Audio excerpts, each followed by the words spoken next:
and welcome to your award-winning The Reasons I'm Broke podcast, bringing you the reasons we're broke every single week through news and headlines ranging from comics, movies, TV, video games, and more. I'm Daniel, and your co-host this week is Macio, making his debut in 2022. How are you, Macio? Doing well, man. What up, bro kits? What up, though? Every time I get on the show, man, even though it's like sporadic, I'm only on here like once every 3 months or something like that. But every time I get on, immediately when we get off, something we talked about happens. So speak some more stuff into existence in 2022. It's gonna happen without fail. Everyone has their thing. Like anytime I have, let's see, like Bobby usually like big Pokemon news drops that week. So it's like perfect when he's on. And then for you, right after we're done recording, they're going to announce the Batfleck movie. Something's going to happen. Who knows what it's going to be, but we'll regret it. And it'll be covered next week when Jared is on. But for any of you out there, if this is your very first episode, the way we format the bulk of the show is news. Then we head on over into the Broket block, which is the more personal side of the podcast, where you get to know Macio and I a little bit better, what we've been doing since the last time Macio's been on, and what I've been doing during the week. So let's jump right in with sector number 490.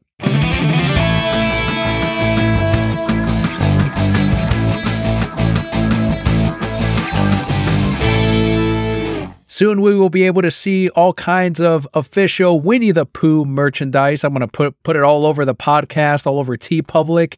After the extra time from the Copyright Term Extension Act of 1998, Winnie the Pooh will enter the public domain this year. This includes the other characters who first debuted among the short story collection. Tigger wasn't introduced until 1928, so he won't enter public domain until 2024. What kind of move is Disney going to do to try to retain this and try to keep this tight, just like they did with Mickey Mouse? I wonder, like, couldn't they just, like, I don't know. I don't get this kind of stuff because it's like, it's public domain. But what does that mean? Like, obviously, Sony can't just make a Winnie the Pooh movie, right? Is it more or less just like, yeah.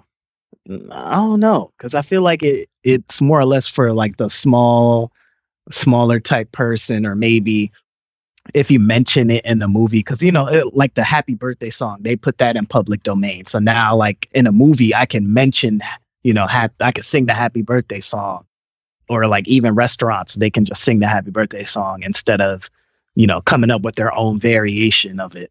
So if it's something like that, like, oh, let's say I'm making a movie and somebody makes a Winnie the Pooh joke, or like it's on the TV, but I'm not directly trying to profit off of it, like, you'll be okay. I don't think you could just go willy-nilly and just put Winnie the Pooh in your shit. Like, I'm sure like maybe South Park can throw like Winnie the Pooh in there, but I guess that's covered under the parody laws. So I don't know. Well, here's the thing. Now, Disney's version of Winnie the Pooh, so their drawings of them and all that, you can't copy and paste that into your t-shirts or whatever. But they're saying that the original story that debuted so long ago in the 20s, that, for example, Nosferatu, Dracula, all those characters are public domain. So you can make a Dracula story. You can make a Winnie the Pooh story, like your own version of it. So yeah, Sony could do their own Winnie the Pooh story. We could do we can read the original story right here on the podcast, page for page, and not get in trouble for it for copyright. It does allow for that kind of freedom, and that's why I'm half joking, but I also kind of want to put up one Winnie the Pooh design up there on TeePublic and be like, you can't do anything, even though Disney, what they did with Mickey Mouse when that was gonna hit public domain, which would mean anyone can use Mickey Mouse, including imagine Universal at Universal Studios having Mickey Mouse plush. They passed a law where they can extend this for another 50 years or something like that. So they got to keep Mickey Mouse for a while. And Winnie the Pooh, they extended it in 1998, but I don't know if they're not allowed to do it again. There's some weird extensions too that I was reading of when the creator passes, then 75 years after the creator has passed, that's when it becomes public domain. Like they're starting to get creative on what's the longest amount a company can keep that company or that character, that design, before anyone can just play around with it. And Winnie the Pooh is kind of a big one. It's one that they're gonna, I think people are going to run with. I think you're going to start seeing different versions of Winnie the Pooh. You're probably going to start seeing some comic books, like an adult version. Everyone's going to start doing their own type of iteration to see which one hits, just like for the novelty of it, if I had to guess. Yeah. I mean, that's going to be hilarious when you like just randomly turn on Adult Swim and it's like fucking Winnie the Pooh smashing like a chick or something like that, some ridiculous shit like that, just because they can. But if people start running rampant with it, do you think that Disney even bothers making Winnie the Pooh like shows or movies or anything, since everybody can do it? Does it kind of muddy the water on the Winnie the Pooh franchise? I think even now they're kind of laying back on it, because the last thing they came out with was the Christopher Robin live action film. I don't know how well it did, but these days you don't really see a Winnie the Pooh cartoon going on, even direct to DVDs, something on the big screen. I don't think it's a big moneymaker. At Disney Springs, they just closed down the Winnie the Pooh store and they replaced it with a Star Wars landmark thing where they just sell Star Wars shit. So I think they're kind of letting it go because they're seeing that the general public is not going to go out in droves. They rather focus on the properties that they do own and build those up instead. And wasn't there something weird with that Winnie the Pooh movie? It wasn't called like Winnie the Pooh. It was like either just Winnie or just Pooh or something like that.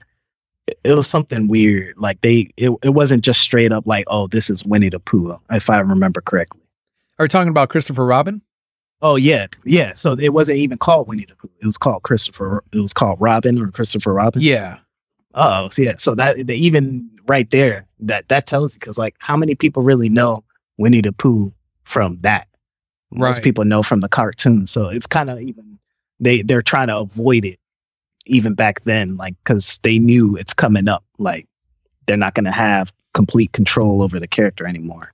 Tigger, in just 6 more years, so soon you can have the whole collection of Winnie the Pooh on your TeePublic t-shirts or whatever you want to put them on. Companies can just run rampant with it. And it's going to be kind of funny to see how uncreative some people get, and then maybe we'll get something good out of it. There's also a petition we covered a few weeks ago, Cowboy Bebop. Some people hated it, some people loved it. I kind of fell in between, not enough to finish the show.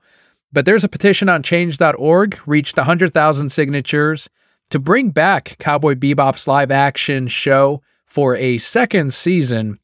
I thought this was kind of funny because Netflix saw the numbers. This is how they do their renewals. They only renew 60% of whatever has a season 1 that's an original Netflix thing, which is pretty good. That's average on the rest of the industry from what I was seeing on the report. But I think it sounds like there were less than 100,000 people that were watching Cowboy Bebop. Like it did not do great. Yeah, it had to have tanked, man. They cut that shit. They straight up came out and said, this is not getting a second season within like a week. Yeah. The first season wasn't even done. Yeah. If that's not an indication of the viewership, I don't know what to tell you, man. Like this, it must have tanked. And that's the thing with these streaming services. When something is hot off the press, they'll straight up tell you, yo, Squid Game, 200 million people watch this. And then when something kind of goes under the radar, maybe you watch something and you hear people talking about it, and then it's like, oh, that's not getting a third season. You're like, what's going on? Why wouldn't they bring it back? And then you have shit like this where the season barely came out and they're already like, yeah, nah, y'all not getting another one of these. They killed it right off the bat. They didn't even wait a couple weeks. So that, let's see how it does. No, they were like, this is finished. This is not good. Like, and they must have some type of metric that shows, like, if this doesn't get high viewership within the first week, like nobody watches it. And they're pumping shit out every week. Yeah. Like every week they got new shows, whether it's all the HGTV shows that they're like mimicking, whether it's the fucking reality shows, or whether it's shit like Emily in Paris or The Witcher. They're putting out shit at a high clip. If that shit don't hit on the first week, it's getting lost in the sauce. I don't think this change.org petition is going to do anything. Sometimes, as we saw with the Snyder Cut, they can do like a type of Twitter movement. I think that's a little bit more modern than any petition right now. The petitions, I think, are outdated. Maybe in the early 2000s, but I've never even seen something come about from a petition that gets sent to a company. Usually you trend it. That's how they did it with the Snyder Cut, or right now they're trying to do it with the Amazing Spider-Man to make a part 3. That seems to be like the modern way, but you got to have hundreds of thousands of people tweeting. In this case, 100,000 on change.org. I don't think that says a lot. That's not moving the needle at all. The last time I think that shit worked was with the Star Wars Battlefront 2, that whole fiasco. But I think that was mostly social media. I don't even think it was the stupid ass petition. It was just everybody on social media. The trailer getting like 1 million dislikes. It's having the worst downvote or the most downvotes in Reddit history. People completely trashing it to the point where even though they reversed everything they did, it still sold like no copies when it came out. One thing I will advise them is maybe watch the show over and over again. Like, get your friends to watch. And I think Netflix is pretty much set in their ways. They're not going to bring this back. But the right move would have been to word of mouth, get it out there, tell your friends, tell your families members, like, hey, I really enjoyed this live action Cowboy Bebop. Check it out. Get some numbers on it, because maybe they can get one of those things where, after the fact, hey, this really caught fire a month later. Like, suddenly a lot of people, some shows are successful in that way. Not all of them are going to, especially this one where the premise is it's a space Western. Like I forgot who I was talking to about it a few weeks back, but that's not really something that catches the general audience. It's such a specific anime too. Yeah, it's tough because I feel like if they didn't watch it when that shit first hit, I don't think anything would have really saved it, because when you think about, that word of mouth saves shows and someone comes scoops them up, 9 times out of 10, it's Netflix scooping the show up and putting it on there. It was made by Netflix. They're not going to read like, man, people are watching it now. Let's put a 3rd season or a 2nd season out. Like, no way. That shit was dead in the water. If people didn't tune in, they needed the word of mouth. If that shit dropped on Tuesday, they needed the word of mouth on Wednesday to pump the viewership up. Because the execs were probably already in there on Tuesday, like, bro, this was like the worst day one release we've ever had. Like, just go ahead and call up John Cho and be like, hey, yo, this is you're done. Well, maybe we get you in the next show. Like, you want to rehash some old stuff. Maybe you pitch us something that's not this. Maybe we put you in that. Because it seems like Netflix likes to reuse a lot of their actors and actresses. So they might have slid them in something else. But this shit was dead on arrival. Well, someone else tried to do the social media thing instead. They were like, all right, maybe I'll be a little bit smarter about it this way.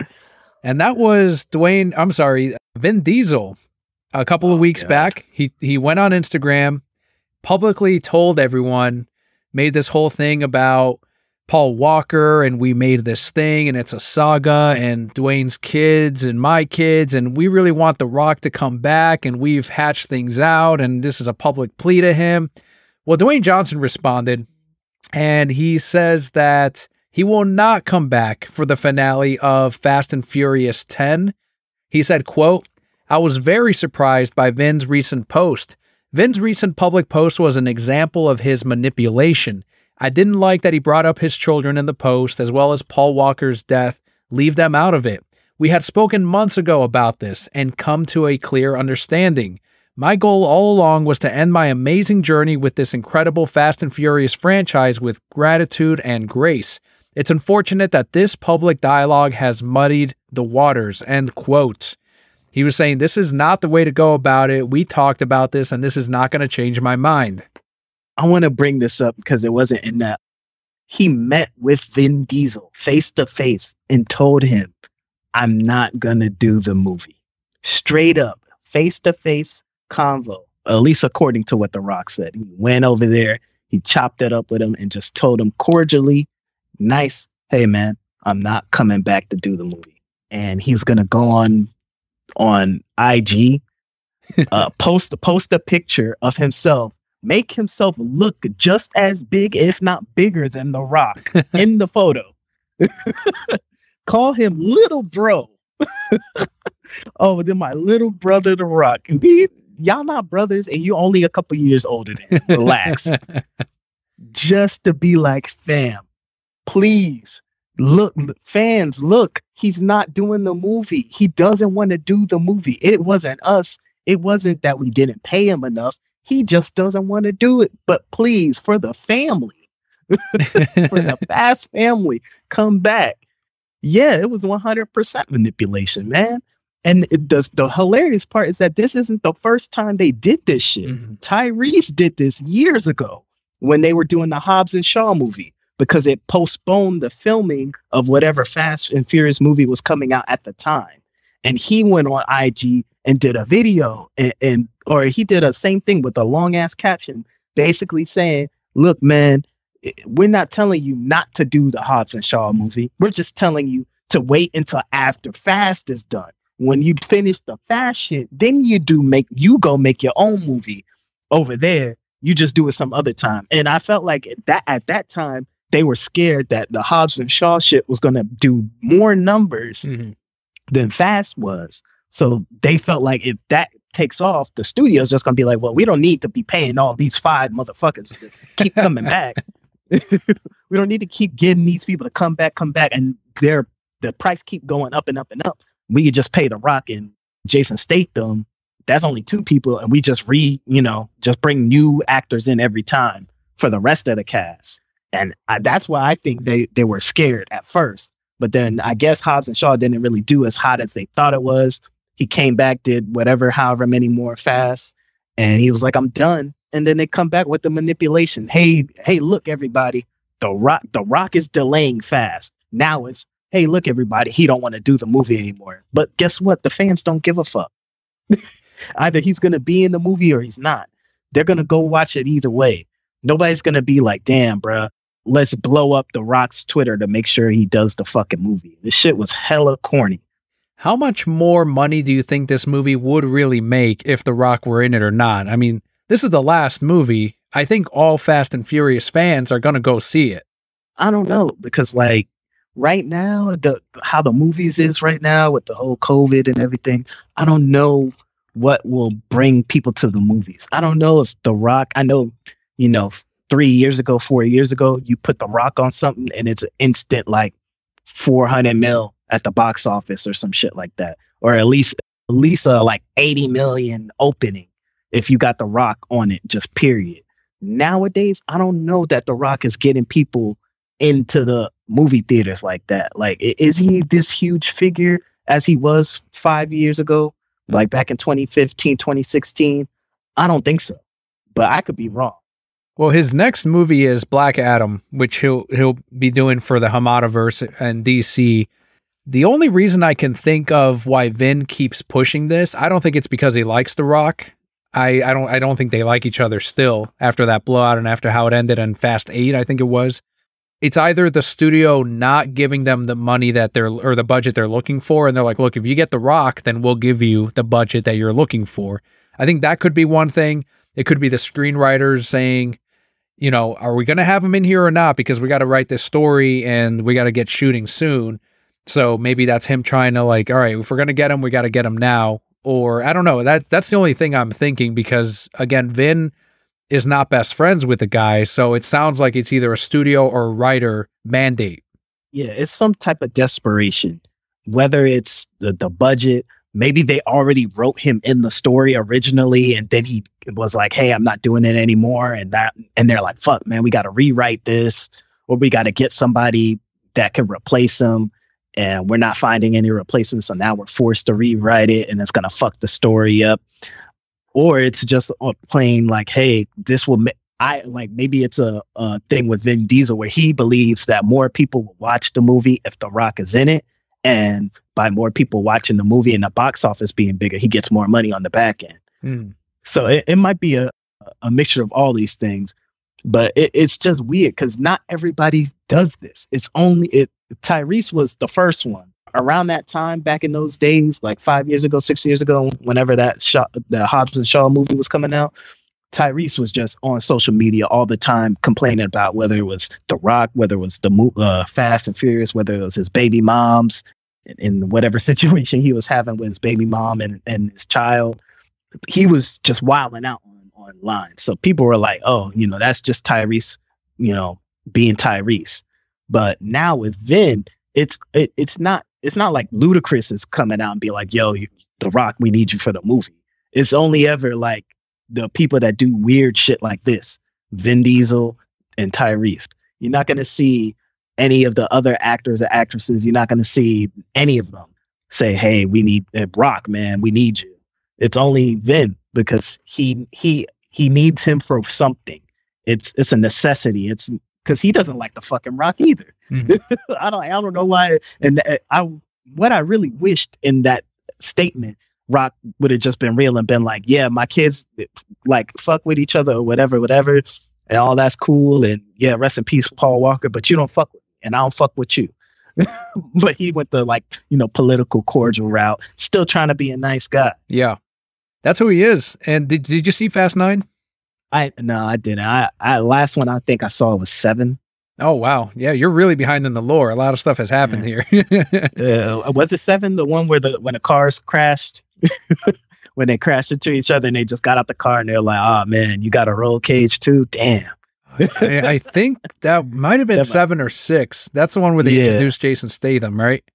Yeah, I think so. I don't know, 7 or 6. That's the only one I remember being in the theater being like, come on, man.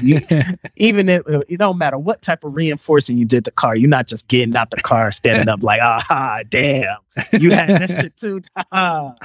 Like, come on, bro. Well, in Fast 9, they introduced John Cena, and that to me was like a blatant, this is our replacement to The Rock. This is our answer for him not being there.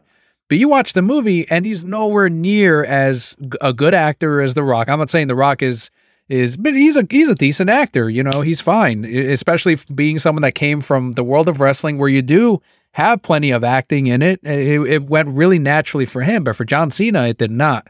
He's not a good actor. He's not charming. He wasn't someone that I was rooting for. He was very just flat the entire time.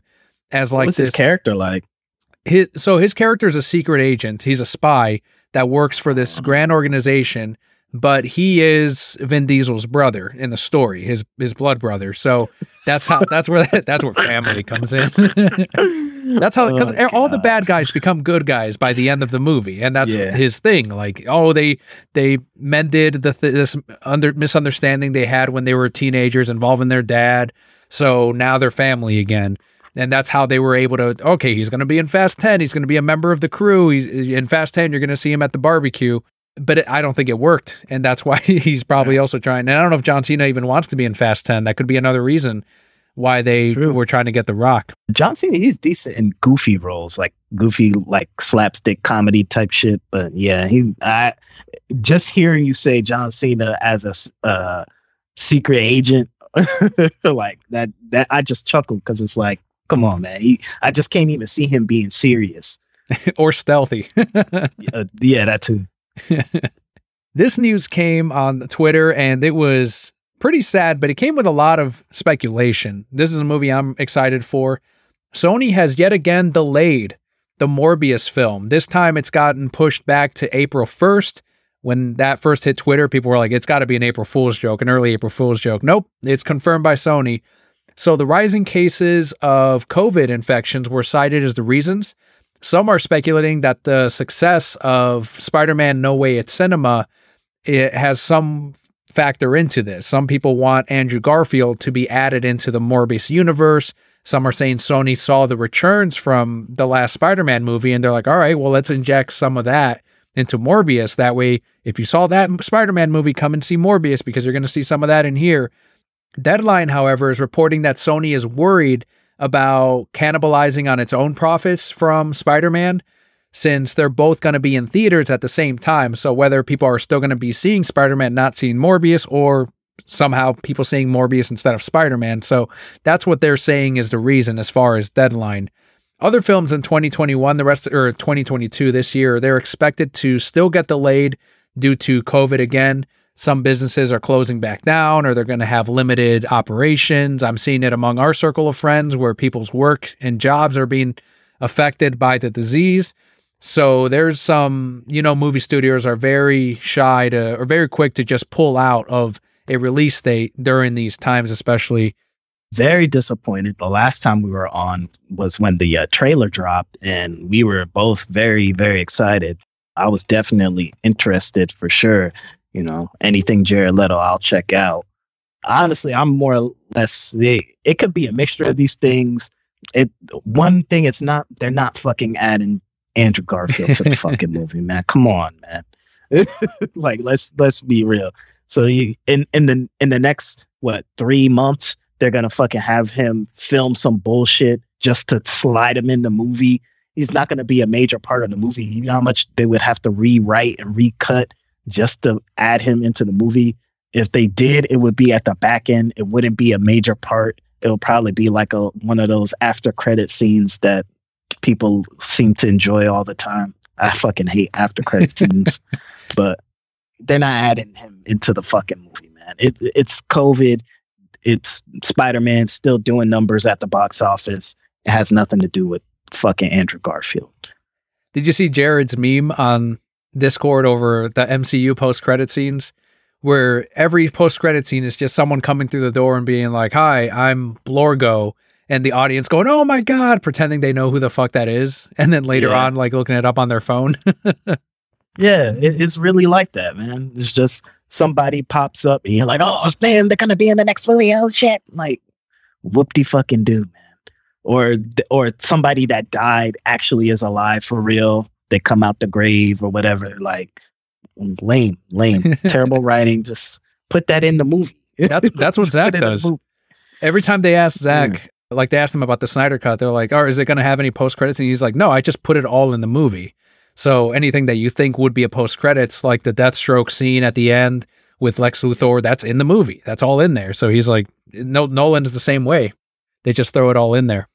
But I guess it works though. And my sister who works in the theater, she's like, these long ass credits, they have one in the middle of the credits, a scene, and then they have one at the very end of the credits. And that gives us like a 3-minute turnaround time to get the whole theater closed because people are still fucking sitting in there waiting for the last scene, get them out and then try to clean the whole thing before the next thing comes in. And I'm like, man, I sympathize with you. But what I used to do, and I don't know if they're allowed to now, is I would barricade the door. And I'd be like, no one can come in and get their seats until I'm fucking done cleaning the theater. And then I would go back to the front, open the door, and it's like, go, get your seat, whatever. So I don't know if they're just not allowed to do that these days. Like that shit, it's like, come on, man. Like, I be laughing when I'm like leaving like fucking 007, leaving the movie theater for 007. There's people like, oh man, let me hold off real quick because it's gonna be it might be an after credit scene. And I'm like walking out like, man, it's fucking 007. Ain't no motherfucking after credit scene. I get halfway down the steps, fucking scene. Like, god damn. For the last 007? For Bond? Yeah, like it was like a little small, short, little quick thing. Or am I thinking of a different movie? The only thing they have for Bond is they'll have like just a slide that says 007 will be back or will return. And that was like considered one of the earliest post-credit scenes in like the 70s. Or 60s, where they would just have that. Yeah, I felt like that last movie definitely has something, but I might be thinking of a different movie. I did see a movie after that I cannot remember. Like it's a sickness, man. Like I just want to leave the movie without not being like, damn, I missed something, or oh damn, that happened for real. Like, come on, just put it in the movie. I'm still gonna go see Morbius on April 1st, in spite of the delay. I was really counting down the weeks, man. I was like, oh man, it's this month. It's almost here. I haven't seen a superhero movie in theaters. Shit, I'm trying to remember what the last one was. Yeah, I don't know. I can't think of it right now. I think Aquaman was the last one I saw. So it's been a few years. Yeah. But you're also not huge on the genre. Nah, I'm not. Well, we got plenty of that coming up here. I'm going to go off on what Grace Randolph put. But first, HBO and HBO Max, they reported that they had a better than expected 2021. The company forecast was 70 million subscribers, and they beat it by 3 million. Warner Media's streaming operation had already bumped up their projections to 70 million from 67 earlier last year due to the strong performances from some of their movie releases. So they saw a good amount of people either rewatching movies on HBO Max, as Kelly and I do, or staying at home, not going to the theater and watching it on HBO Max instead. One of the boosts to HBO Max was the debut of the service in Latin America territories. That's something that on Twitter, like in 2020, they kept asking and asking, like, hey, come on, bring it to Mexico, bring it to Brazil, like they were just constantly asking, and finally they brought it. Especially when the Snyder Cut came out, they were going nuts. Like, I'm trying to watch this movie. It's in March. And like I helped got motherfuckers on VPNs and all that shit. Well, and that's what the movement did is they're like, look, we're all going to organize a VPN so that people on the other side can, if you have trouble organizing a VPN, let us know. So it's like, it's crazy that they had to do that, but now it's out in Latin American territories. That's great. Europe also saw some releases at the end of last year. And this is right when Jason Kyler, he tweeted this tonight. He put out the whole letter that they send out to all the employees talking about how great the numbers are. They talked about the originals, HBO Max original shows. He gave his little shout out to Zack Snyder's Justice League, which he rarely did. And we're like, oh, wow, he fucking mentioned it. And Ray Fisher yesterday put out that report by The Hollywood Reporter of the graph on when the Snyder Cut came out. There was this huge spike in subscribers, and the investors were completely happy, and then they didn't do anything with it after that. So that's when they were like, Ray was like, this is the graph right here. But I think it's a lot of Jason Kyler, who's not going to be with Discovery when the merger comes up. David Zaslav already made that clear with him, made it public. And I think it's him more or less putting his resume out there and going, okay, well, this is what I did for HBO Max. So wherever he goes next, he can at least kind of say, we did higher than projections. I think he's going to be okay wherever he goes, because they will spin this as a pretty big success. And and that's the thing, is like, he goes and pitches his resume, or I guess since the resume kind of speaks for itself, how is he going to replicate that somewhere else? He's not going to have another Zack Snyder's Justice League to prop up and just spike the numbers like that. And a lot of these other places, they don't have the content to just say, hey, take that out the theaters and put this on here, and it'll blow it up. And what are the other successes of HBO Max? Like most of the originals that people sign up for HBO for are just regular HBO shows, which also don't really have too much to do with him. Like I'm trying to think of like the biggest HBO Max show, and the only thing I could think of is like the Michael Che show. Like, I don't know too many like just straight up HBO Max shows. Most of them are also just regular HBO shows, like Insecure, Curb, Succession, Mayor of Easttown. Yeah, like all that's on HBO if you just pay for the subscription. Yeah, Wolf. What was that one? The sci-fi one with Ridley Scott, Among Wolves or Raised by Wolves? I think that was also a duo HBO and HBO Max release. I'm trying to remember, but even if that one was an only HBO Max one, I think that's why they bundled those numbers together. They're like, here's the HBO and HBO Max numbers. And one of the biggest problems they're having is getting people who have HBO, which are an older demographic, to just move over to HBO Max because they're already paying the same thing. So it's like, look, you can get the Max programming as well, or the originals or whatever. And they just don't want to be bothered. You know what I mean? They're like, no, I'm good with what I have. Like, I don't want to mess around with another thing. They think it'll be like an extra charge. Yeah, and I saw at one point they were trying to put the HBO Max stuff through like the cable companies. Like they were trying to get it inside those, bundled into those cable boxes, so you could just pull it up, and when you go to HBO, you can look through all the HBO Max content as well, which was smart because then you don't have to download anything, and that's the hardest part of acquiring new customers in this digital age. Is people don't want to download new shit. They don't want to download another app on their phone or another app on their TV. They just want to use the thing. So a lot of times, a lot of these new streaming services, they're not popping off, not because they don't have the content, because people just don't want to download new shit. People download like one new app a year. So what are the chances it's going to be Paramount Plus or HBO Max? It has to be a really big a really big pull to have someone go out of their way to download something. From what we can tell, Mortal Kombat, if it wasn't Mortal Kombat, it was fucking Zack Snyder's Justice League. Man, the fucking Samba numbers. You're going to get me started on that shit. They were trying to tout Mortal Kombat as their number one fucking movie on that service. And we already have actual numbers from foreign territories. We have Blu-ray sales. We have 4K sales from Amazon, from other online retailers. And number one constantly and still popping up in the top 10 every now and again is Zack Snyder's Justice League. And they're trying to say that Mortal Kombat was their number one stream thing from Samba. That's their I think they own Samba from what I was seeing. Warner Media might. And even the CEO said it's like a small sample size. It's not an actual good way to measure the numbers. Those numbers were so low. It was like, come on, if that's the only amount of people that watch that shit, like, then fucking HBO Max would be going under. Exactly. It was just funny. Like, we'll see when the sequel comes out. We'll see how hot it was. Yeah, that's going to be a huge indication. Yeah, we'll see how many people are actually sitting down at the theater watching the second one. And the first one did okay. It did better than the Suicide Squad, which they were trying to say was was a big success too. Yeah, nah. I'm gonna tell you right now, I'm not gonna be one of those motherfuckers in that seat trying to paying my $10, $11, $12 and some popcorn to watch fucking Mortal Kombat 2. It's not gonna be me. They finessed me the first one. Yeah, I did. I watched the first one on my couch and was mad as hell that fucking terrible. Awful. Yeah.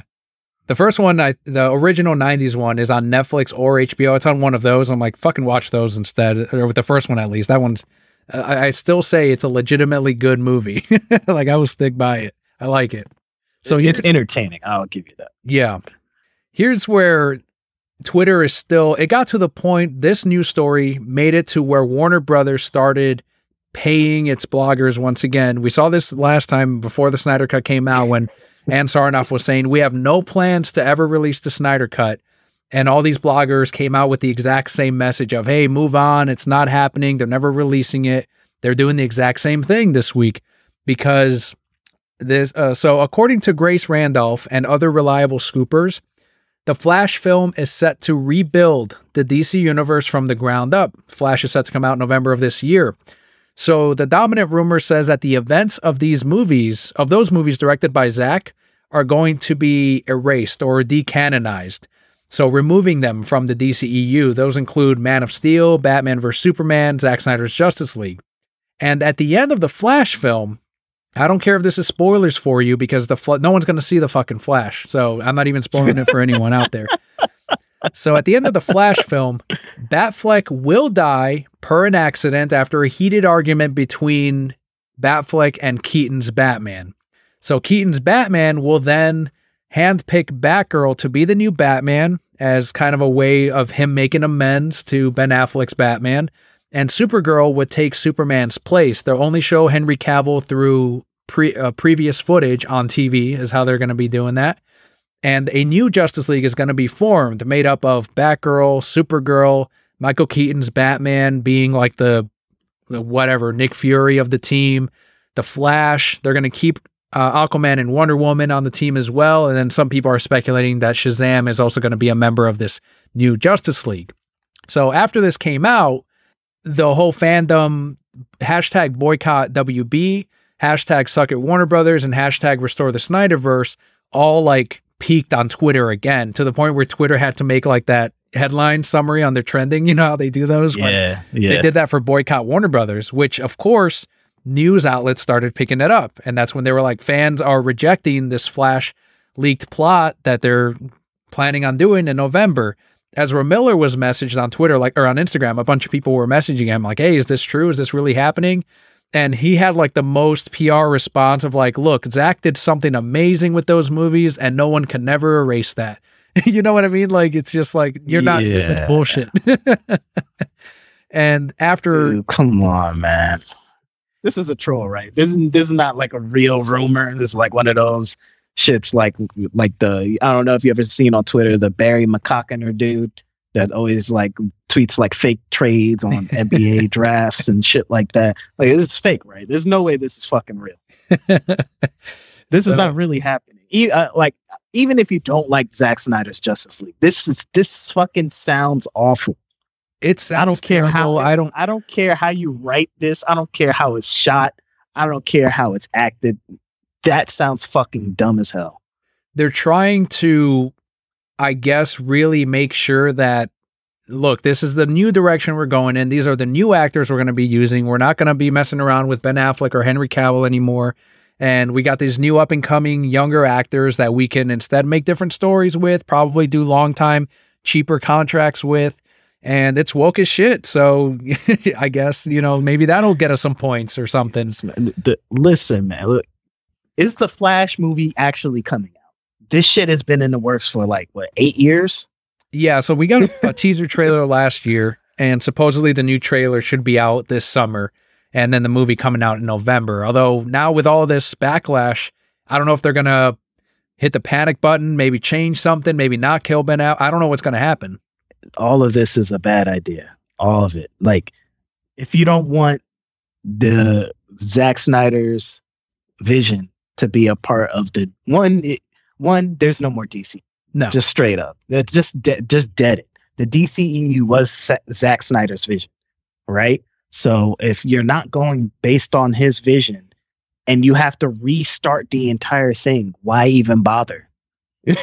Why bother?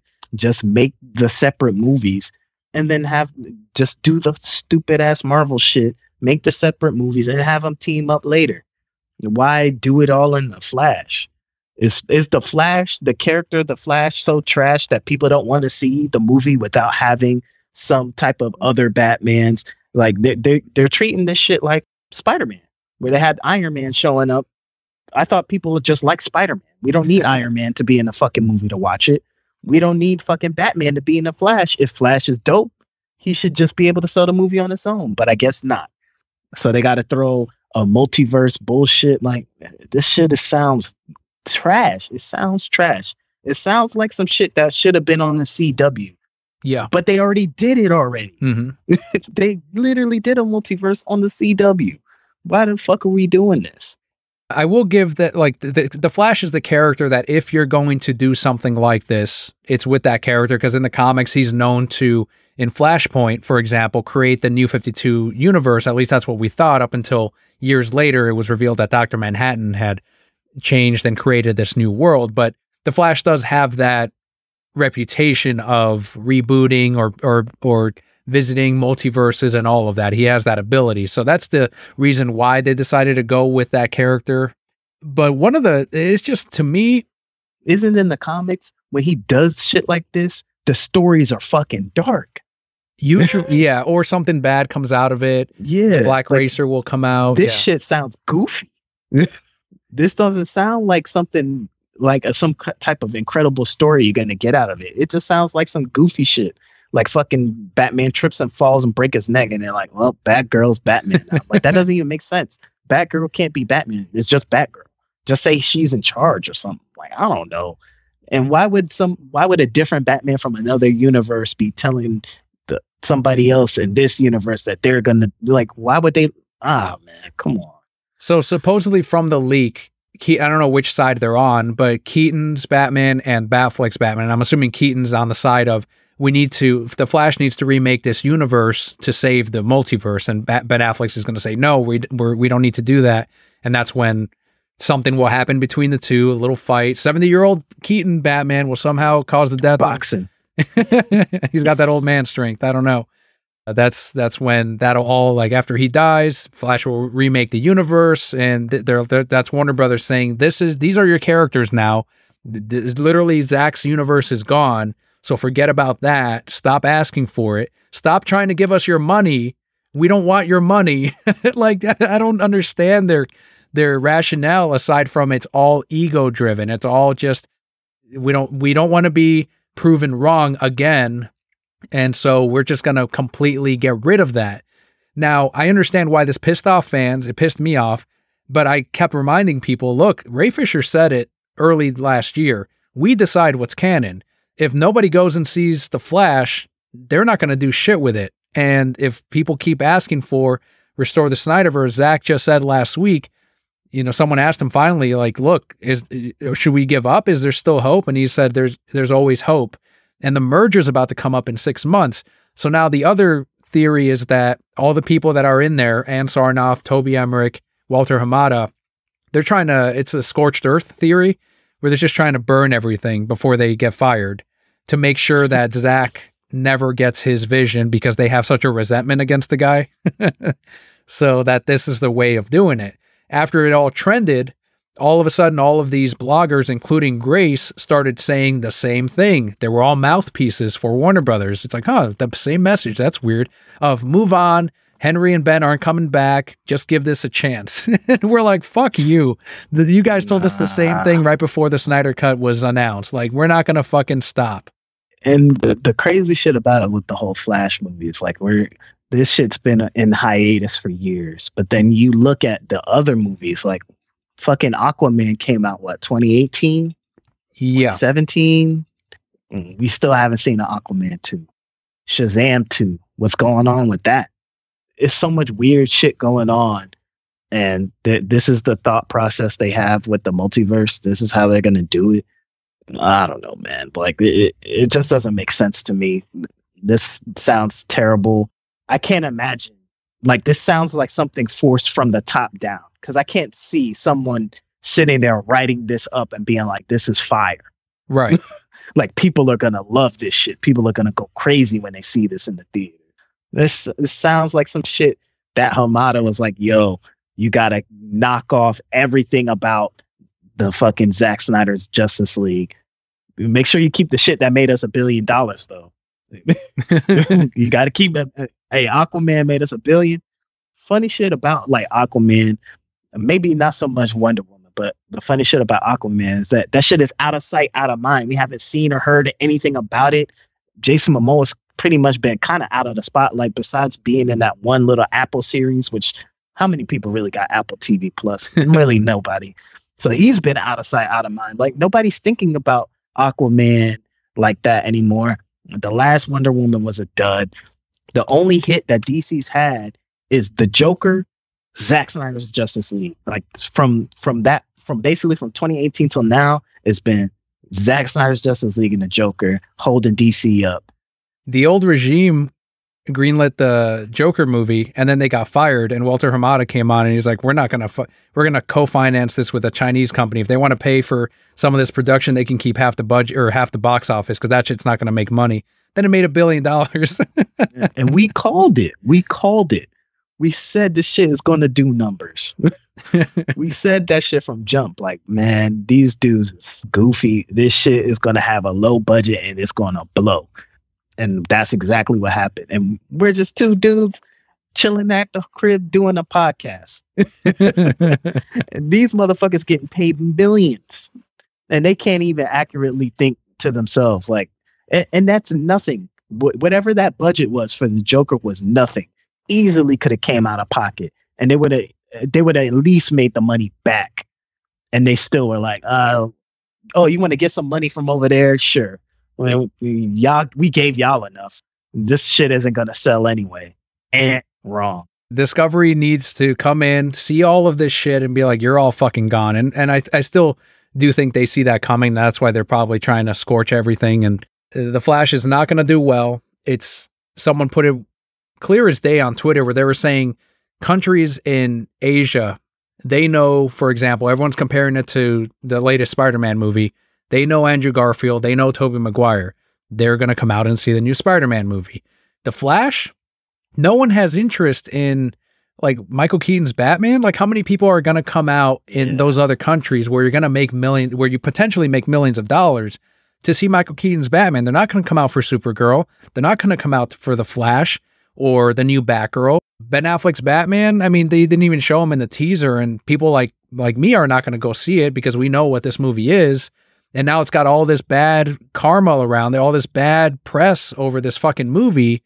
Would they be doing the same thing for Ben Affleck's Batman as they're doing for Cavill's Superman, where they just kind of show him from old footage? Like, he didn't go out and film for this shit, did he? He did. Yeah, he did. He's got like a role in this. We know there's action. Sat up there and filmed that bullshit. Yeah, that's one thing where we're like, did he sign up for this before the Snyder Cut came out as like, all right, you kill off my character, whatever, or does he really not care of like, yeah, whatever. I mean, Zach's going to do his own thing anyway, so I'll make a little bit of money here. I really don't know why he signed on for this Flash film. And I don't think he'll probably not do any interviews for the movie, if I had to guess. If he does, I'm going to be watching those just out of curiosity. But you know that if Discovery comes in, the merger happens, and they're like, all right, Zach, you want to finish Justice League 2 and 3? Ben's going to be right back. He came right back in for the nightmare scene in the Snyder Cut for the additional photography. For months, he was saying, I'm done with the character. Oh, Zach, you want to? Yeah, let's do that. Like, I don't even know if they paid him, to be honest with you. This whole shit is like, and just to put it in perspective, this is what they came up with for the Flash. How trash was the New God script that this shit gets okayed, and they just say, "Yeah, we're done with this. We don't even want that shit." Like that hurt. I'm sorry, Ava, but goddamn, you couldn't come up with something better than this for New Gods. This is what's getting okayed. And you couldn't come up with something better than this. Come on, man. It's going to be awful, awful times for the Flash, and we'll see what happens over the next couple of weeks as it's still continuing to trend. Hashtag boycott Warner Brothers. So now we've got some video game news this week. In a Japanese poll conducted by TV Asahi, they compiled a top 10 video game list of all time. I kind of wanted to see your take on this and see what you thought and which ones you agreed with and which ones you didn't. At number 10, Super Mario Bros. 3. Number 9, Final Fantasy X. 8, Chrono Trigger. 7, Super Smash Bros. Ultimate. 6, Dragon Quest III. At number 5, Splatoon 2. Number 4, Animal Crossing New Horizons. Number 3, Final Fantasy VII.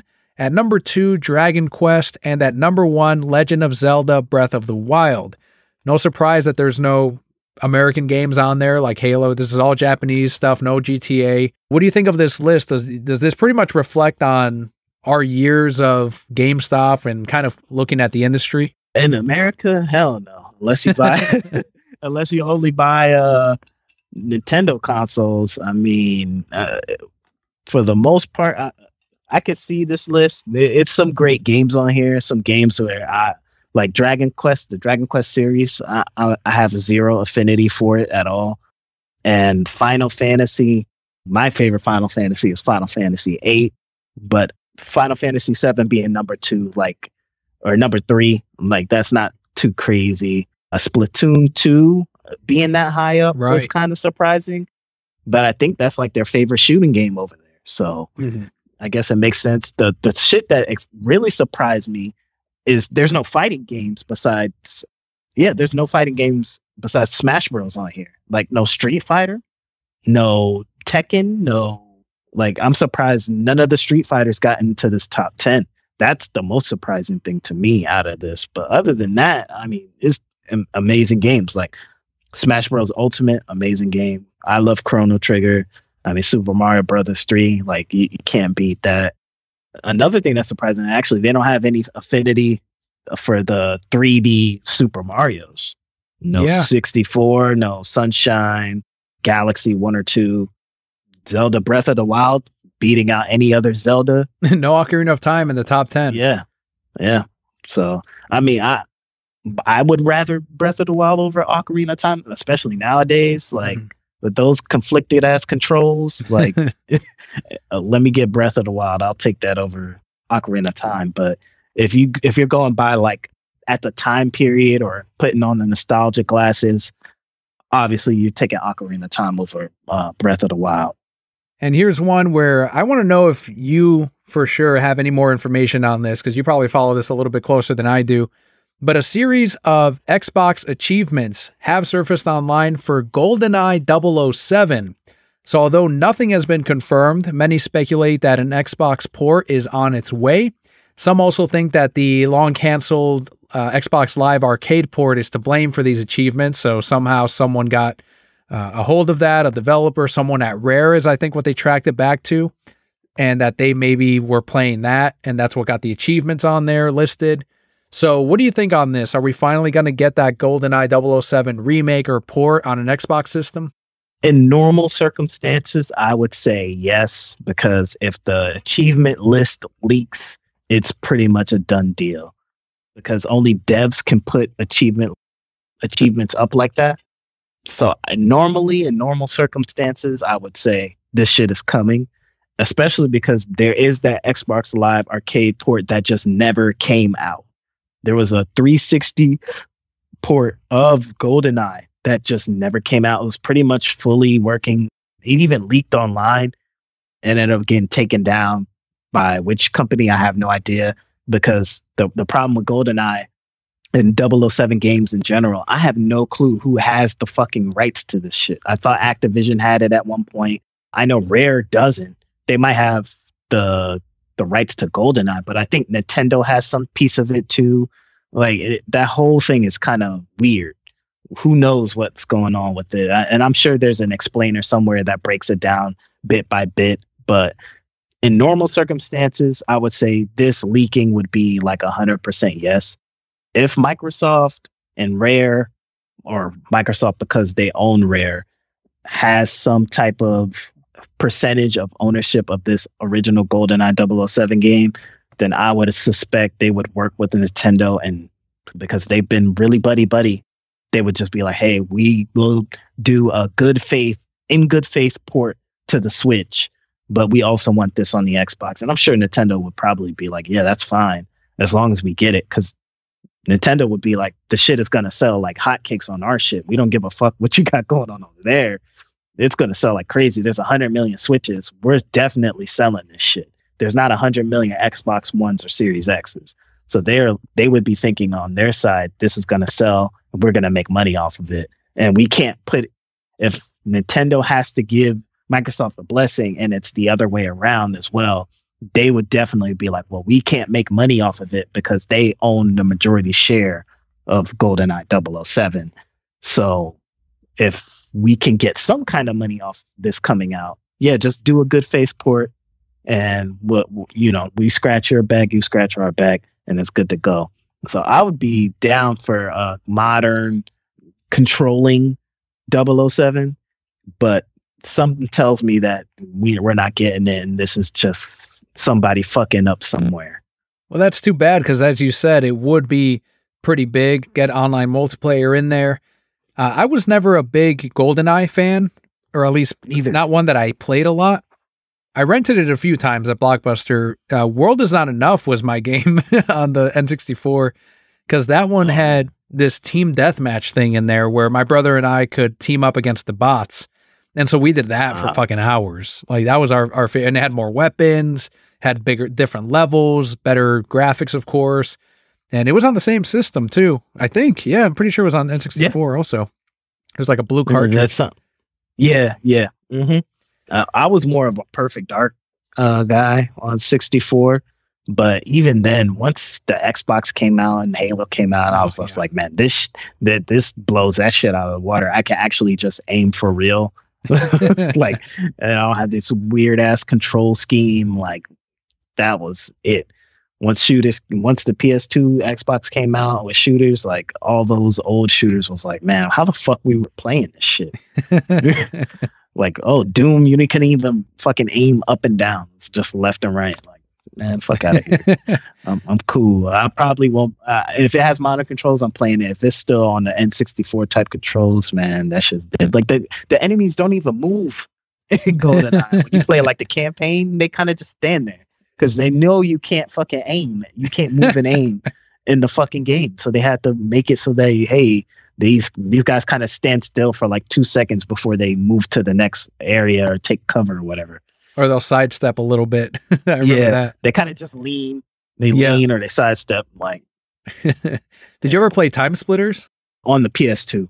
Oh, that shit was amazing, man. No, yeah, I don't know if it was on a 64, but when it came out on GameCube, oh my god, those games were fucking fun. I played it on Xbox and on PS2. Yeah, that shit was fire, especially because same thing with the bots. It was so much fun. I think they got up to 3.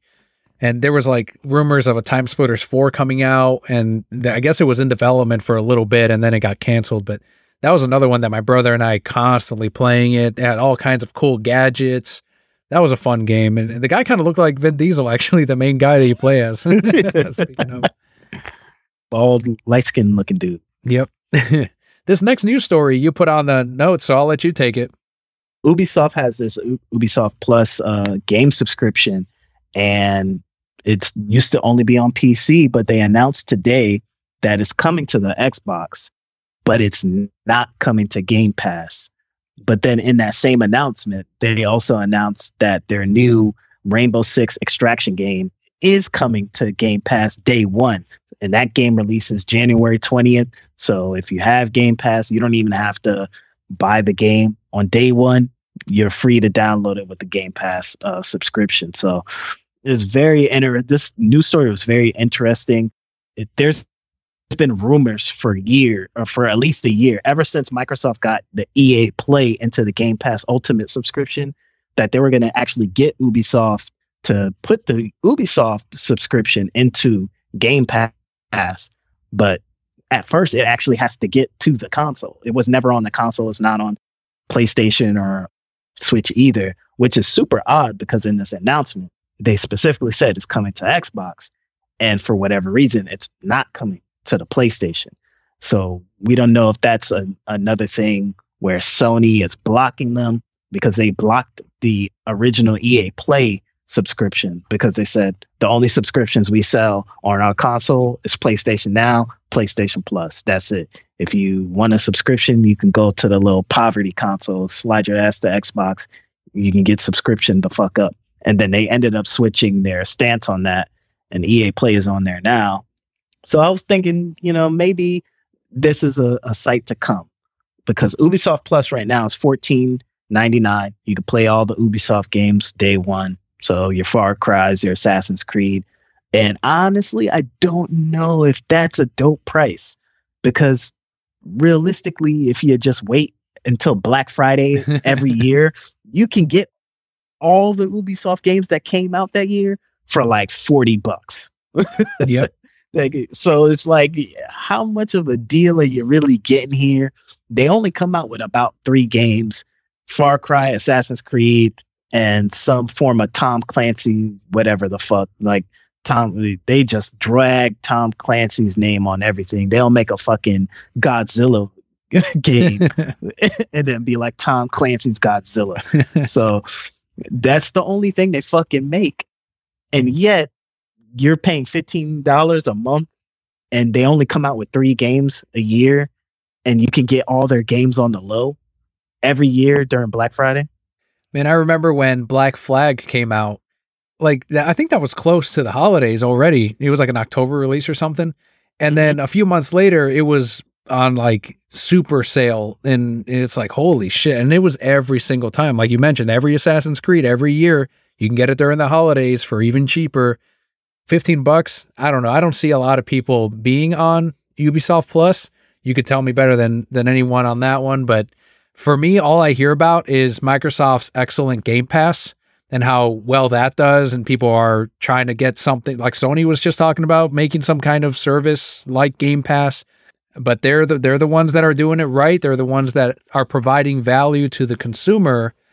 And with Rainbow Six now coming to Game Pass as well, do you think this is just a sign of more merging of like, all right, let's get some of these titles onto our service, and maybe they pay them a little bit to get that exclusivity or that day one download?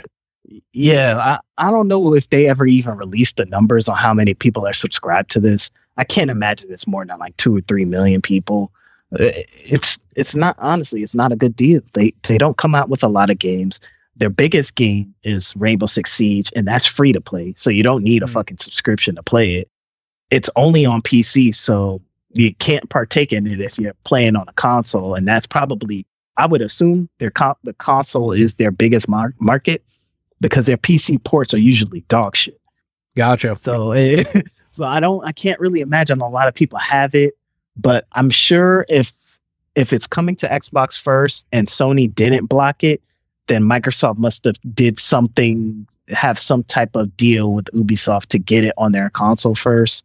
I don't think Ubisoft Plus is going to ever get to Game Pass Ultimate or Game Pass period, but I wouldn't be surprised if they cut it down some and maybe they come out with some type of cheaper subscription service, something like that's $5 a month, where it doesn't have all of those titles day one. So you have to wait months to play those titles, and they put that in Game Pass.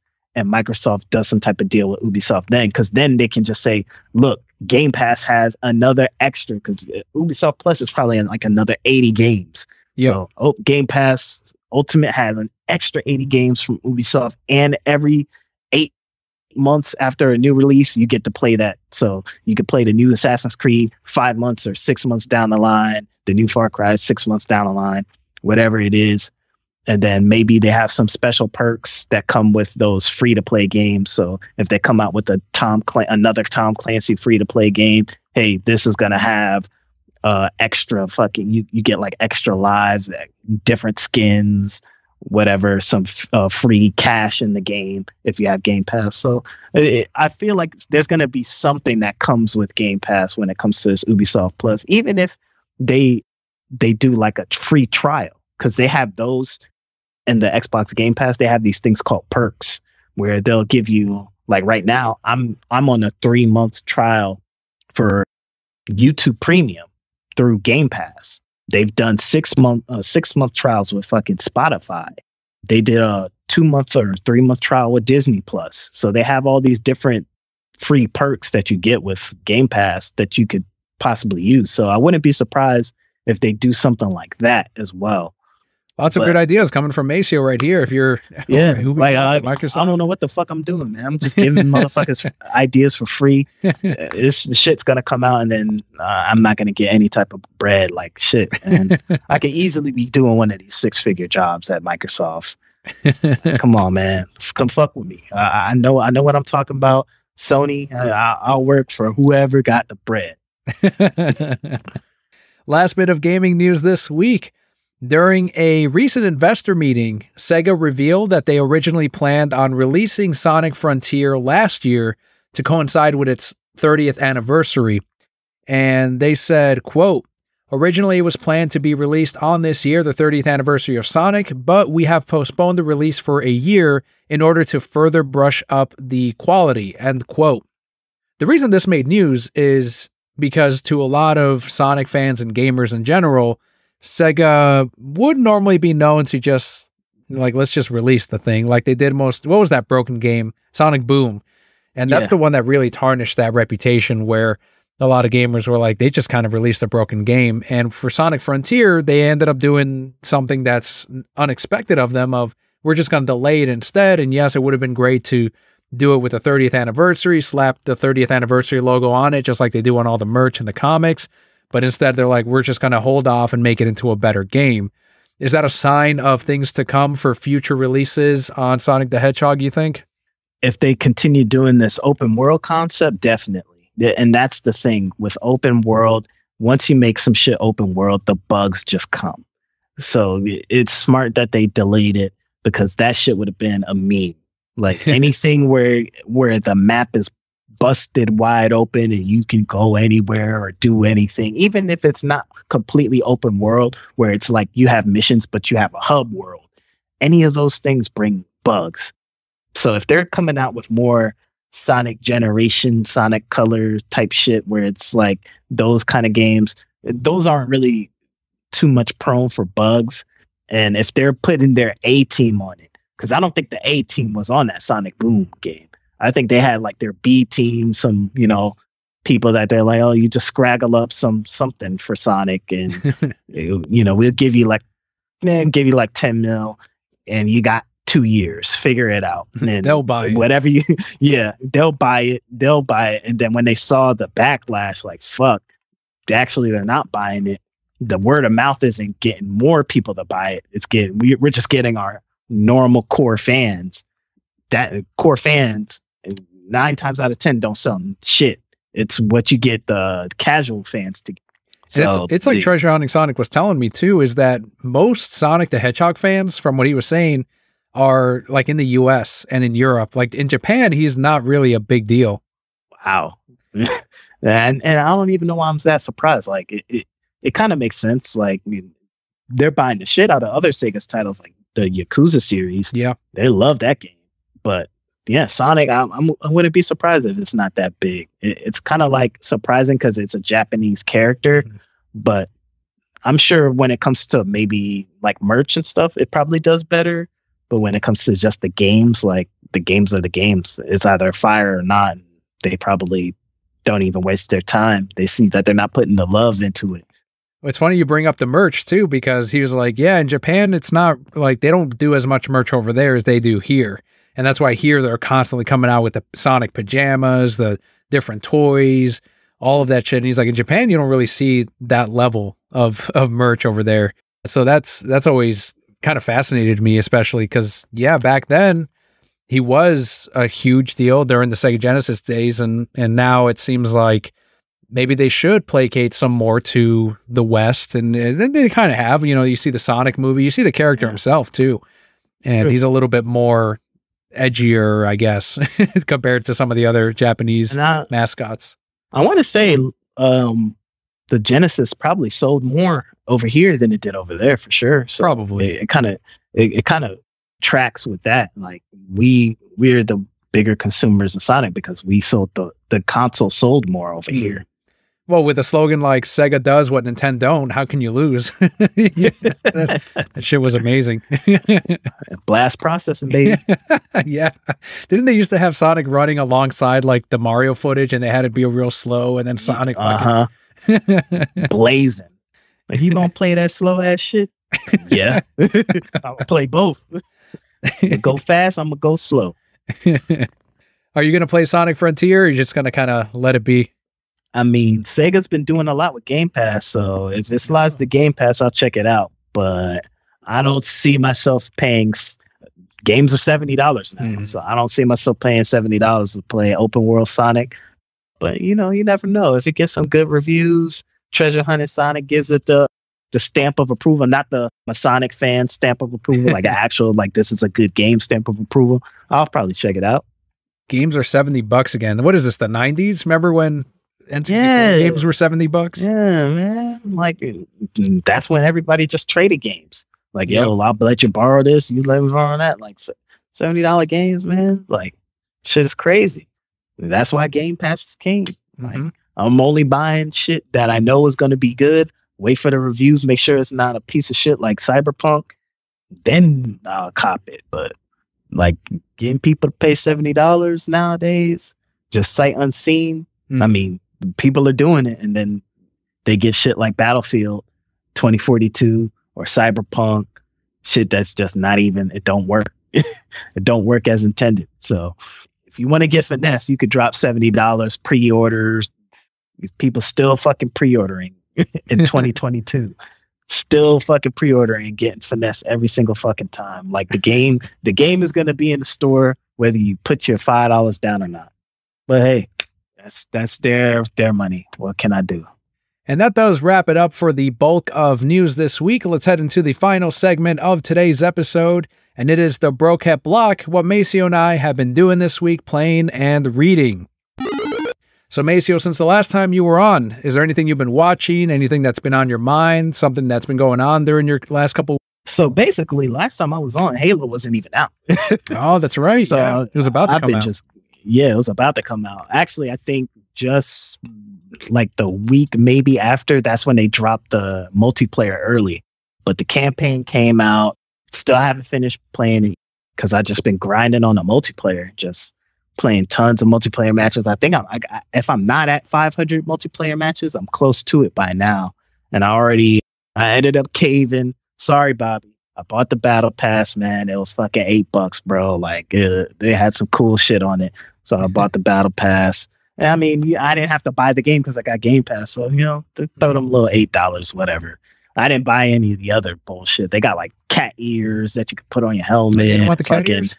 Nah, I'm not paying for that, but just been grinding out, having a good old time. It's definitely is a lot more bare bones than it should be. Hopefully they can get Forge, the map creator in there, and the split screen campaign co-op isn't there. I would love to play that with my wife, but other than that, the game works. I know a lot of people on PC have been having a lot of issues with it, with memory leaks and game crashes and stuff. But on the Series X, I've had 0 crashes, just smooth sailing, 120 FPS gameplay. Like can't beat it, man. Even in split screen, just having that 60 FPS smooth gameplay all the way through with no breaks, no crashes. Perfect. So I've been having a lot of fun playing that. What have I been watching? I've been watching. Well, cool question about Halo, because Scott was trying to explain this to me, because there was some backlash online over the way the multiplayer was handled. And I just want to clear that up, because from what I understand, the XP, the way you earned it, was not based on kills or something like that. And instead it was based on number, like a certain goal that you hit, and it caused a lot of people to go into a match and then quit.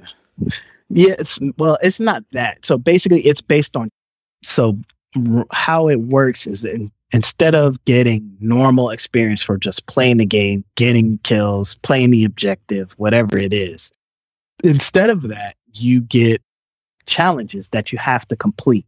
And you get a certain amount of challenges a week. Once you complete the challenges of the week, that's it. You don't get any more. And that's how it was when it first released. When this system was told to us before the first beta, the first flight, which was back in late September, I think, people said, this is stupid. You shouldn't do it. We're not going to like it. And they said, oh, just play the flight. Give us your feedback. We played the flight. It had those challenges. We said, hey, this is stupid. You shouldn't do it. Don't put it in the game. Just give us regular ass. Like, oh, you get a kill, you get 50 points, you get experience at the end of the game. You get an extra boost for winning the game.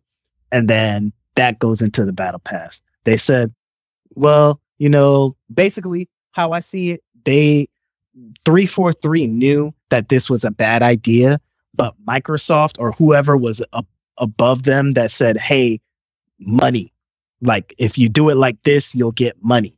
So they just followed them.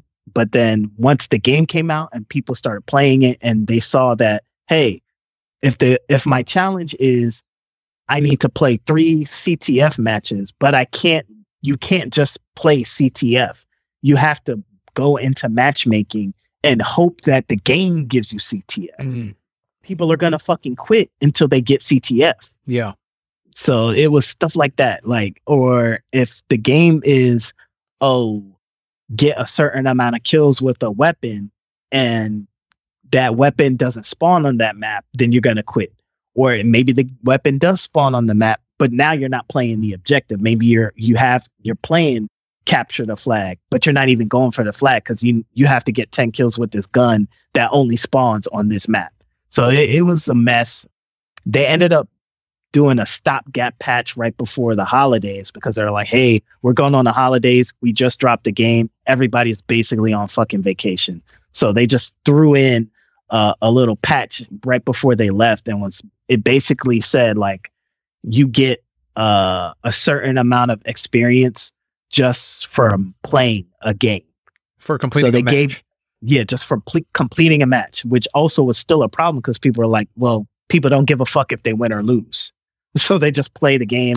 Maybe they AFK the controller, put a rubber band on it just so that the game can play it or whatever. They do little goofy shit like that just so that they can get their experience to level up the battle pass. Me, I didn't really give a fuck. I kind of just, if the challenge was easy, I tried to do it. If it wasn't, it wasn't. If I didn't, I think one time I was trying to get a reward because usually every week, if you complete all the challenges, you get like a special reward. One week, I literally like stayed up till like 2 a.m. because I was like, I really want to get this fucking reward. And my challenges were like, I had to play 3 of a certain match and the game would not fucking give it to me. It was like the game knew, hey, you need to play oddball, but we're just going to keep giving you Slayer and capture the flag over and over and over. And I finally got my last match of oddball at like 2 a.m. And I was like, God damn, thank you. But see, some people would get that and would just be like, because I had to do all of that, I'm not even going to give a fuck if I win or lose this game. I still tried to win. It's certain shit like that. It's definitely a pain. They said that they're working on something to change that so that it's not challenge based and it's more based on what you do in the game. Mm-hmm. But I don't think that's going to come until the next season. And the funny thing about it is that you get score for doing shit in the game, but the score is meaningless. Like at the end of the game, the match, you'll have like 2050 score or something like that, because you get 100 points per kill. You get 50 for an assist. You get 100 for 300 for capturing a flag or whatever. But then it doesn't matter in anything. So Yeah. I'm sure they're going to flip that around, change it to where you actually have to win matches and fucking do that kind of stuff. Like, no one's saying that the challenges should go away. It should be complimentary. And you shouldn't have to do the challenges to get shit. It should just be you do the challenges to get more experience, not so much you do challenges and then when you complete all of them, you get this special reward, but you have to play like a fucking rat to get the fucking reward. So it's a little bit annoying. I, for the most part, don't really care too much about cosmetics like that. So I don't really go super hard on the challenges. But if it's something where it requires me to play better, I try to do it. So if it's like, get 10 headshots, I'm trying to get headshots no matter what.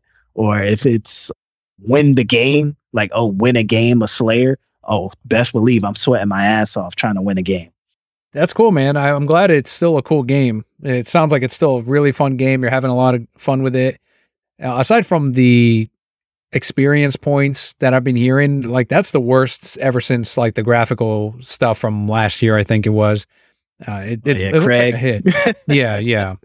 And the hilarious part about it is like the brutes really don't look that much better. Like, it's that's like what I heard. Yeah, it's like a 15% improvement. I didn't really give a fuck about it. Like, I'm not.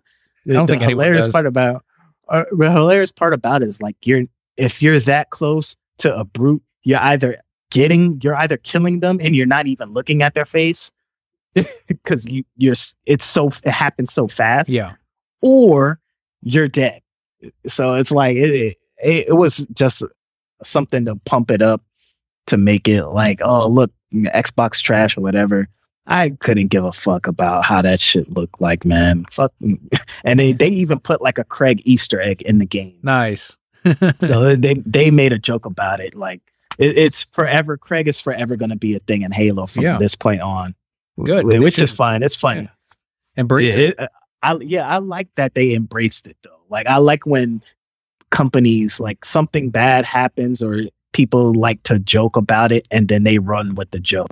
It was actually this pro player that in Halo, he was caught like fucking with his router to get better performance in matches during the online qualifiers. And they ended up suspending. He made hoodies called, his handle is Royal2, and he made hoodies called Router2 since he fucked with his router, and he rolled with it. And he's still, to this day, like, that happened back in early December, and still right now he's like, yo, free Router2. He's just running with it, and that's the best way you could go. Like, hey, there's no point for me to fight against it, just run with it. Yeah. That's awesome. And you were mentioning what you've been watching, some Curb Your Enthusiasm, I'm guessing. Nah, man. I don't have I don't have HBO Max anymore, man. So I wanted to wait until the season ended and wait for the season ending for Insecure. And then maybe I'll hop back on HBO Max and finish up Curb. But I've been watching Always Sunny, the new season of Always Sunny. I finished up Emily in Paris, and now I'm watching that Kevin Hart Netflix show. That little limited time. Yeah. Surprisingly, he's acting really well. So it's really good so far. I think I'm halfway through it, and really good. I was very surprised. Actually, when I first saw it on Netflix, I was like, oh, Kevin Hart, man, like, you got some bullshit on there. But then my sister told me about it and said it was really good. So I checked it out, and it was pretty fire so far. So that's what I've been watching. Halo's what I've been playing pretty much religiously since it came out. Other than that, I don't really got too much going on, man. What's up with you? Obviously, I finished Curb Your Enthusiasm. Can't wait for a season 11 if they do another one. Like Larry always says, he's like, they keep asking me to do these. I just keep raising my price and they keep paying me. I'm like, all right, I guess we're doing this. So we'll see if that happens. Last night I finished that Harry Potter 20th anniversary special, which I was hoping they'd do like okay, we're going to announce the Cursed Child sequel, since these Fantastic Beast movies are, they're getting as muddled as this DCEU is right now, with fans kind of Johnny Depp fan base not wanting it because they fired him, but then this other fan base like, good, I'm glad they fired him. So I was like, maybe they can do a sequel, do the Cursed Child. The actors are pretty much almost that age anyway, of the characters from that play or whatever it was. They didn't do it. Instead, it was a celebration of the movies, which was fine. It was really good to watch. They got back a bunch of the actors. They honored Alan Rickman. They talked about him on there, since obviously so many of them were deeply affected by his death, but also by him being there as an actor. Like Ray Fiennes was talking about how he was intimidated by Alan Rickman, because he's like, this is like an actor. This is someone that's probably one of the best actors in any of these movies. And you have to do this scene between Snape and Voldemort, and they're kind of they're not dueling physically, but mentally, is what he was saying. And so he was like, holy shit, like I really got to bring my A game in this thing. So there's just a lot in there that I really enjoyed, from watching the actors, hearing them talk about the scenes that they didn't want to do or that were problematic. So that was a lot of fun for me to watch. I haven't been playing too much. I did get back on Kingdom of Hearts 3, and or 2.9, I should say, because that's what it says on the title screen when you boot it up. Leo likes to sit there and watch me play. We just finished the Pirates World, and we're in the Big Hero 6 portion, and he saw that movie, so he's kind of like, all right, cool. So he likes to sit there and watch, and he has the second controller, which lights up, and he's like, all right. And so he kind of feels like he's helping as well. Yeah. So I've been playing a little bit of that. And today I picked up my comics from the comic shop. I loaded up on a bunch of supplies. The boss, when you leave on good terms with that company, the employee discount extends for a few months after. My last week for that discount is next week. So today I was like, all right, well, I'm loading up on a bunch of supplies, and I asked them ahead of time. I'm like, are you guys good on supplies? Because I know when I was working here, it was kind of up and down, and they're like, no, we're good. And I'm like, all right. So I got 400 of them, 400 bags of bullets. Sheesh. And I'm like, well, I'm always going to need them. Might as well load up and save money in the long run. And caught up with them a little bit. They're still having problems with shipping. And I'm like, all right, so things are not getting better on that side. I'm not missing anything. And just kind of doing my thing at work, moving positions. Sounds like the owner wants to have me work out of like they call it the kitchen, but it's where they do the juices and all of that. And he's like, hey, you want some hours here too? And you know how I'm burnt out on customer back and forths. So I'm like, if that gets me off the floor a little bit, great. I'll take it. And yeah, that's been just still kind of finding my way through there on the work end. Otherwise, I'm almost making what I did at the comic shop and half the stress. So I can't really ask for more than that. The gym, I've been seeing all the memes because I'm still going 4 times a week, 3 times a week. And I've been seeing the gym memes of like, all right, it's January 1st. We're going to get the new me, new year people in here, and the gyms are going to be packed. I don't know if you've noticed any changes in your routine or more people on the trail or anything like that. I can't even front, man. I'm basically one of those new year, new me people. No shit. Because I've been out of basically working out for the most part since I left on my trip since the last time I was on the podcast. Oh, wow. I left for my trip for Vegas, and I dabbled here and there. I went for a run here, a run there over like the last like December months. Probably went on like 3 runs before it like got cold, then it warmed back up. But like the last 2 weeks, I didn't work out at all. Literally on Monday, I had to reorganize a little bit in the storage closet, and I was moving those big ass boxes of copy paper that weigh like 50 pounds. Move like 10 or 15 of those boxes, and I didn't feel tired. I wasn't sweating or anything. I just moved the boxes around. The next day, my fucking back was fucking sore as shit. Like I just did like a crazy workout. I'm like, God damn, that's how I know I haven't been in the gym. So I'm trying to cool it. This week, I've just been working out in my apartment. This week, I'm going to work out in my apartment gym, and maybe even next week too, just to warm myself back up to it. And then later on this month, probably around like January 14th, 15th, something like that. I'm going to go back to my normal gym and go back to the grind. There you go. Well, let me know when you do, because I want to see if it's overpacked on yours. I go so early in the morning that I see a couple of new faces. I saw some this morning, but it wasn't like the memes. Or I'm sure if I went in the afternoon, after work or like later on in the morning, that there would be a shit ton more people, because the people that are getting into working out, I doubt they're getting up as early as I am. Hell no. If you're like, oh man, new year, new me, the last thing you're going to say is new year, new me. And also I'm going to wake up way earlier than I normally do to do this. Because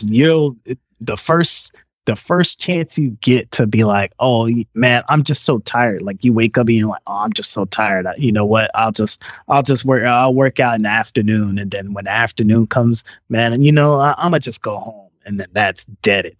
Yep. So you'll never have to worry about it. Me, on the other hand, I usually work out after work. So I'm sure that my gym was already packed before the New Year's resolution people. So I'm sure it's filled to the brim right now. And I'm not knocking them too much. I hope they stick around and they hit their goals and all of that stuff. But it's, I just wanted to see if there was, next time you're on, I want to hear that. But we're almost at the 2-week mark. Supposedly, like after 2 weeks, that's when most of these people drop off. So far, I don't have an issue with it, but when the machines are being used I'm like, oh man, that's normally what I'm on at this time, and someone's sitting on it on their phone. You know what I mean? So yeah. They're just taking a little rest break between sets, dude. Yeah, just 5 minutes in between sets. Yeah. So thankfully, I haven't ran into too much of that yet. We'll see tomorrow morning. I'll let you know next time we meet up for UFC, and I'll hear back from you. But yeah, I'm still doing that, and otherwise, not a bad thing at all. No bad updates on both our ends, which I think is a good thing. I'll count that as a win. Staying healthy, staying blessed. Absolutely. Macio, I want to thank you again for joining me this week. It looks like we had a decent amount of gaming news. I was really happy to hear about Halo and the Halo update, because definitely wanted to hear it. I'm glad you brought it up. And we got to laugh a little bit at Warner Brothers as the world continues to boycott it. So let them know where they can find you if they want to continue the conversation. Yeah, man. Slide on over to Twitter at Mac the Murderer, or slide into the Discord. I'm on there, Mac the Murderer as well. Chop it up with you, joke. We can crack on some shit. I talk some shit on Warner Brothers or whatever the fuck they want to call their plan nowadays. We can talk some shit about Halo. We can hoop. We can get on some Halo, shoot some shit up at Mac the Murderer on there. That's my gamer tag. So same thing, Mac the Murderer with spaces. But other than that, that's pretty much all I got going on. Awesome. Thank you, Macio. And to you on the other side, if you want to help out the show, word of mouth. We were talking today about word of mouth, how effective that can be with TV shows or movies. And it definitely works with podcasts. That's very effective. It's actually the number one thing that can nab a new listener on here, more than an audiogram, more than reviews, more than any of that stuff. Is you hear from a friend, hey, I heard this podcast. I enjoy it. They cover movies, DC. They talked about Halo this week. Let them know about the show and send them on over to thereasonsimbroke.com. That'll really help us out, and low effort on the Brokettes end. So we would really appreciate that. Otherwise, again, you can head on over to thereasonsimbroke.com for a link on everywhere you can find us.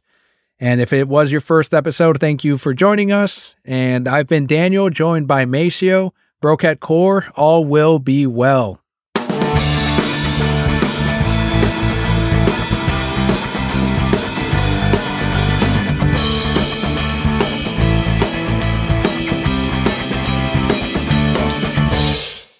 Macio, what's been the goofiest custom costume you've seen so far when you've been playing on Halo?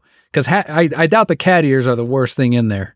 Right now, the cat ears are the worst. They actually just added this effect. So like when there's a fire effect, so like when you're running and you slide, like fire comes off your feet and off your legs and shit, or when you use some of the equipment, like it spawns in with like fire, or when you spawn in, you have fire. But just today, or maybe it was yesterday. They are selling something in a shop for like $20, and it actually puts like rose petals, kind of like, yeah, like Sailor Moon or like Kurama, I think that's his name, from Yu Yu Hakusho. And just all these like little rose petals come out when you spawn in and when you slide and shit. And it's supposed to go with this whole like Japanese samurai theme that they're going with. They actually have a like Japanese samurai Spartan armor for your character. Wow. So that looks super goofy because it's like you're fighting against like all these robotic looking Spartans, and then it's like fucking samurai over there. So there's a lot of little quirky stuff. I know one week they were selling you could put like a fucking bald eagle on your assault rifle. So they got a lot of cool like little goofy stuff. The one that I was like, I showed my wife. I was like, look what they're selling in the store. It's like you could put a teddy bear charm on your chest plate armor. So it's just like a little teddy bear just swinging around, hanging off your chest. So they got all types of goofiness on there. I think the goofiest one is definitely the fucking samurai armor, because it's like you got a samurai armor, you got fucking swords on the side and all that shit. And you're shooting fucking assault rifles and energy swords. Like, come on, man. But hey, you know, if they need to do that to make money, hey, people are buying for sure. Yeah. I was gonna say, is it to get the Japanese market, or I mean, at the end of the day, as you said, you're probably seeing plenty of samurai guys running around out there. Yeah, I don't know I don't think it's that. It's just the theme, because they even had that same theme going on in the Master Chief collection as well. Oh, okay. They just wanted to do some type of samurai Japanese thing. They even had like an Iron Man like color scheme that they were selling on there too. A bunch of people bought that shit. So whatever they doing, people are buying it for sure.